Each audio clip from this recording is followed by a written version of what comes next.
ಹೆಸರು ಪಂಚಾಕ್ಷರ ಉಸಿರು ಸಪ್ತಸ್ವರ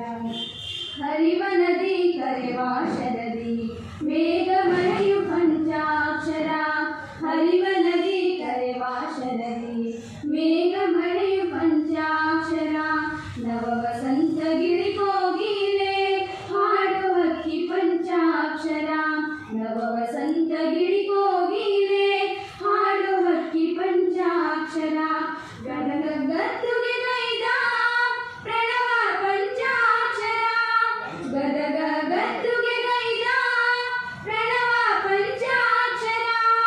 ಅಂತುರೇಶನದೆಯ ಕಾಳ ನಾದವೇ ಪಂಚಾಕ್ಷರ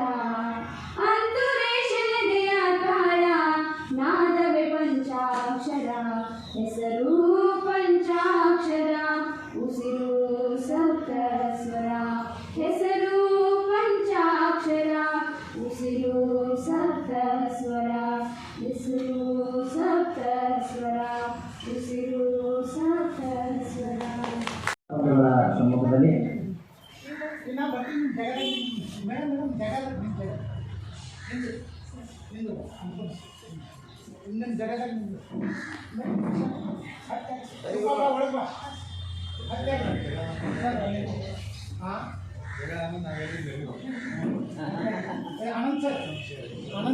ಬರುವಾಗ ಚಿಗುರುವ ಗರಿಕೆಯ ಚೆಲ್ಲಿದರು ಮಲ್ಲಿಗೆಯ ಓಹೋ ಚೆಲ್ಲಿದರು ಮಲ್ಲಿಗೆಯ ಚೆಲ್ಲಿದರು ಮಲ್ಲಿಗೆಯ ಬಾಲ ಸೂರ್ಯನಿ ಮ್ಯಾಲೆ ಅಂದದ ಚಂದದ ಮಾಯ್ಕಾರ ಮಾರೆಗೆ ಚೆಲ್ಲಿದರು ಮಲ್ಲಿಗೆಯ ಹೋಯ್ ಚೆಲ್ಲಿದರು ಮಲ್ಲಿಗೆಯ ಹೀಗ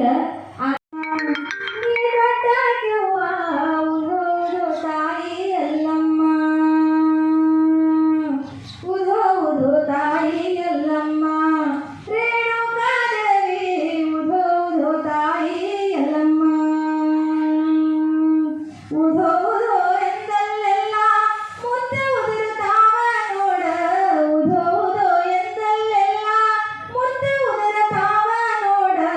ಉದೋ ಉದೋ ತಾಯಿ ಎಲ್ಲಮ್ಮ ನೀ ದೊಡ್ಡ ಕವ್ವ ಉದೋ ಉದೋ ತಾಯಿ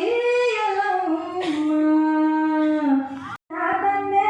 ಭೋಗಾವತಿ ನಿನ್ನ ತಾಯಿ ರೇಣುಕರಾಜ ನಿನ್ನ ತಂದೆ ಭೋಗಾವತಿ ನಿನ್ನ ತಾಯಿ ರೇಣುಕರಾಜ ನಿನ್ನ ತಂದೆ ಭೋಗಾವತಿ ನಿನ್ನ ತಾಯಿ